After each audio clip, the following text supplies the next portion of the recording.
Everything about XPS is about simplification. We always try and make the designs as simple as possible. There's no extra parts, there's no wasted space.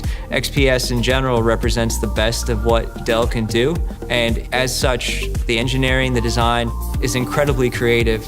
I think the best part about Infinity Edge, it allows you to have a bigger screen in a smaller form factor without compromised performance. You've got something that is visually stunning, yet you can take it anywhere you want to go.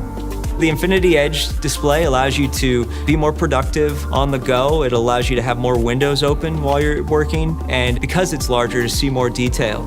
So it's not hard to create a powerful machine, but what is difficult is creating a two-in-one that packs all that performance into such a small form factor. The XPS 15 2-in-1 is the smallest, thinnest 15.6-inch 2-in-1 with Infinity Edge display.